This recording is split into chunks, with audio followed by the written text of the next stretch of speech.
Premtobre Kasee na guso show Adom TV ne de moko ensam no emu yeguso ya won masia no emudie na yekọ ye public schools no ne ade teacher wo Jaman South Municipality wo bono mantam no emu a abeto dwasa kade ni honkonwa ohaw bebre no won mo famu nti won mo ene Adom TV Kasee di nkomo sebe ya penifo bete na fogotu ho na mo aboa.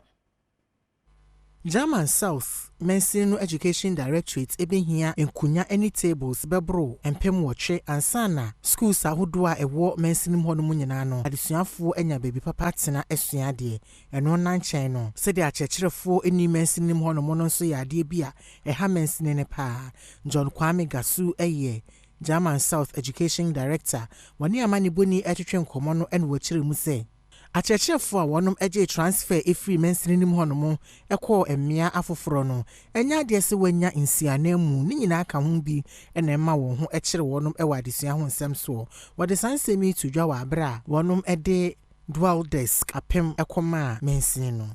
The problem you have is shortage of teachers. You don't have enough teachers to resource the schools. So some of the schools about from primary class KG to primary 6, there are only about 4 teachers.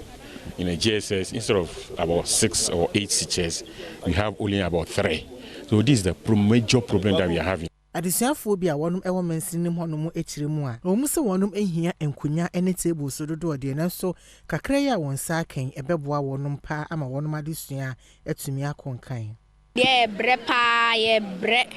oha ye brepa free say akonya tete so mienza 99 oye sa ye bre na da education for oni MC no ye da base pa woni ba ya maye how de na ye kombi if you say ngonjwa na ye tete so 3344 no o te so kra na wo so eti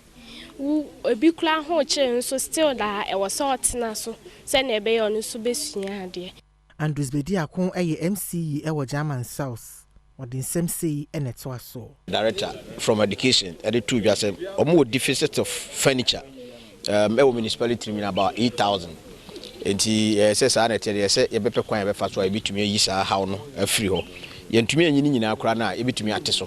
enti first year no na ye say ye deep part assessment ye ya pass ye no say etumi nyesika efrim na etumi de eye nkonwa